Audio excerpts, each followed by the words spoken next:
G'day guys, how's it going? Welcome to the budget bike build, the Virago 250, episode 25. What is going on in this bloody episode? Who the hell friggin' knows? But you can see there is no little Lucifer sitting there. There's a reason for that. But what we're going to do first is we're going to go back in time, do a bit of battery work, and I also share the phone call getting it booked in for the roadworthy. Then I'm going to come back to you and give you a little bit more information.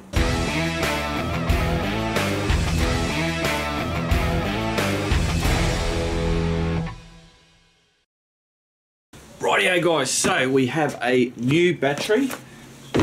This is the old one out of it, and I've just made a note. Take a note of that bloody that number there. So that's YB10LA2, whereas this one says C. Oh, where are you? There you are. CBL10A2. I've read out that to the guys at the Yamaha dealer. They reckon this is the right one, so hopefully it is. Now, anybody that likes watching Samuel L. Jackson, you'll know what type of battery this is. I ain't saying it. Mother funny battery! Rightio, let's see what we have in here. So, they look the same. Positive, positive, perfect. And the other thing is that's a 12 volt 11 amp. Obviously it's 12 volt. It doesn't say anything on it. Alright, cool. Rightio guys, I was just looking at the operating manual for the battery, and it appears that, because that's actually warm, that feels really, that's quite warm. So I reckon they've filled this up, because it says to fill the stuff up. There's obviously a little hose, and then there's the doodads. So I reckon what they've done is they've filled it up and charged it, because if I whack that on there, we have full charge. So they've done me the deal, but I was looking in here, and oh, I don't know if you can see that, but this CB10LA2 does not show up anywhere on this bit of paper.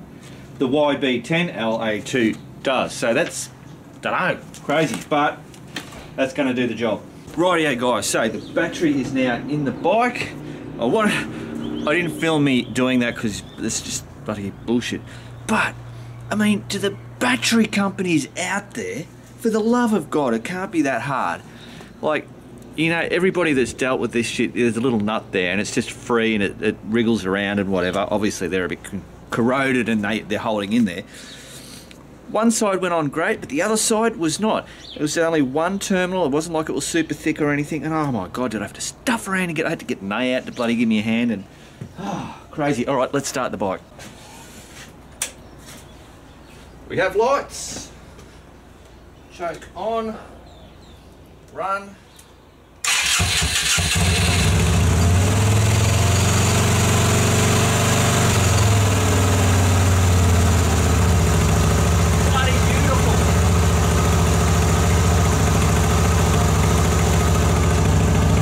So that's now done, so now I'm going to go and ring up, book this in for a roadworthy. Rightio guys, let's see if we can call, that's Elliott Brothers.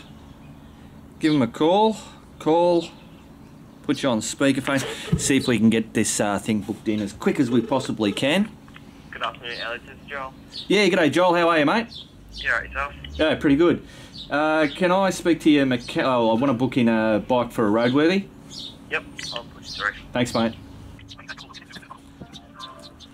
Should be whacking me through the back. I don't know who the guy is, the new manager guy. He was in one of the videos. We're currently answering another call.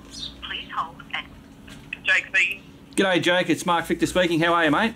Good, mate. How are you? Yeah, pretty good. Listen, I got a 1998 Yamaha Virago 250 that I want to book in for a roadworthy. Yeah, no worries. When do you want to get that in, mate? Whenever you can. Quick as possible. Quick as possible. Alrighty. Yeah, within... I probably can't do anything until next week. Yep, that's alright.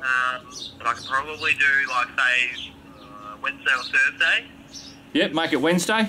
Wednesday, no worries. You been here before at all, mate, or? Yeah. I don't know. Are you the What's your surname? Mark Victor, Victor? I should be in there. Yeah. What model did you say it was? It's a 1998 Virago 250. But it doesn't look like one anymore.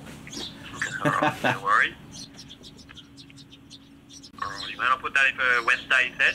Yep, Wednesday. Yep, perfect. Too easy, mate. I'll put that in there, drop it off in the morning. We'll check it out. If there's any dramas with it, let you know. And Yep. go from there.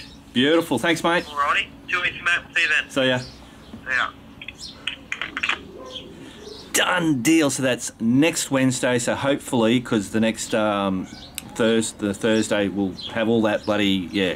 You know what I'm talking about. Cool. Rightio, guys. So now this is Wednesday, the day that little Lucifer got taken down to the roadworthy. Now, before I did that, I want to show you something. I wasn't too sure about on the front of the bike, on the front forks. Actually, I'll show you. Come over to these bikes. So you can see Max has these reflectors there. I mean, these used to be hanging off here, but I put them there. On Harry, he's got reflectors there. The CB doesn't, but I don't know whether they've been taken off. The Intruder has them, but the Postie bikes don't have them. So before I was I'm thinking about, oh, what are they going to find me? What's going to be wrong with the bike? What are they going to pick on? And I wondered about those front reflectors. Is that a legal requirement? Here in, obviously, Victoria, Australia, with Vic Roads or the roadworthy system, do they have to be on there? Or if they come like that with the factory, then they have to have it for a roadworthy or not? Because the Posties got roadworthy without them. And I don't know about the side ones, because I know one time on the Posties I had to add a reflector on the back, hence why I did it on the Virago, put that red reflector on the back. So what I did was I went to Bunnings and bought this, and basically it's tape. So it's just really thin, but it's reflective. It works really well. So I just cut it in half and I've stuck it on the forks, knowing that we can just peel that off because it's a bit of a bloody dicky look. So I've put it on there. So I'll actually ask, because I asked Clinton when I booked it in. Clinton was there and he's one of the guys that I know. He's actually one of the owners.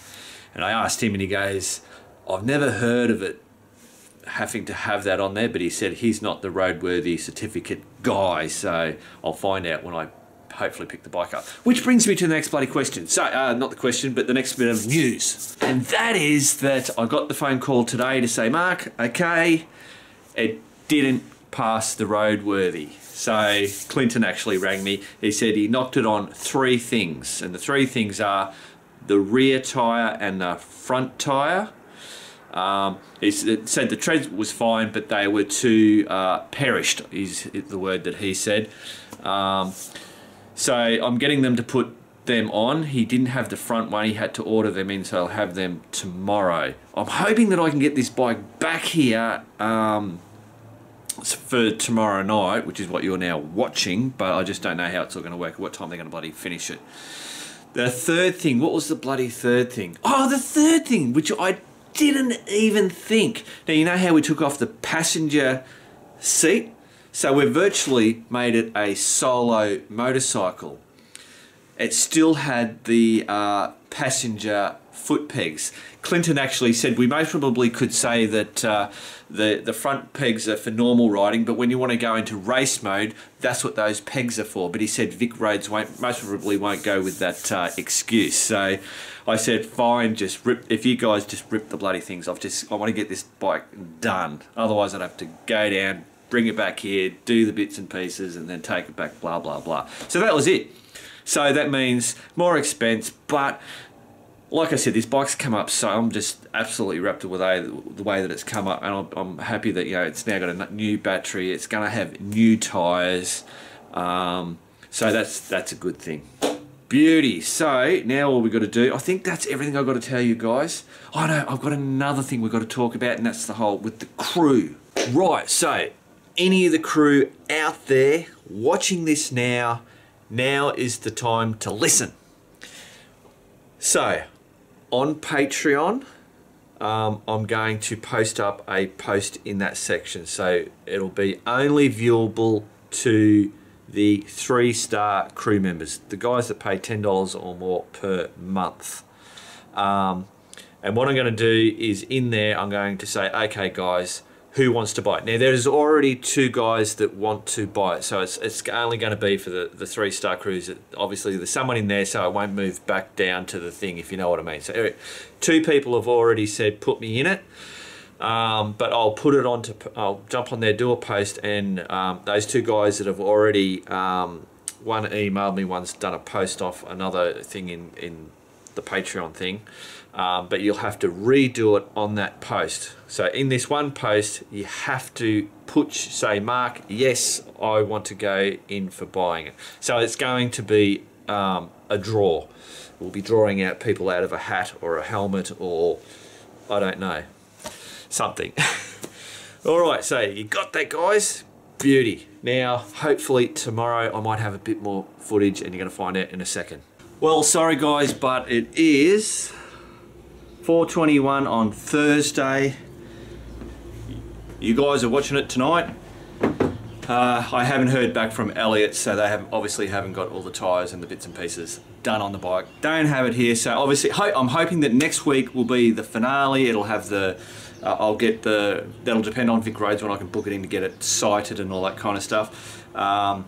So we'll have that ride and also do the draw. Oh, so crew guys, I'll be posting tonight for the $10 to put your names in there. I'll have that for most probably until Wednesday next week. So make sure you get your name in there by Wednesday next week, so then I can do the draw if next week is the finale. Rightio guys, keep on riding, and if you ain't riding, just keep on keeping on.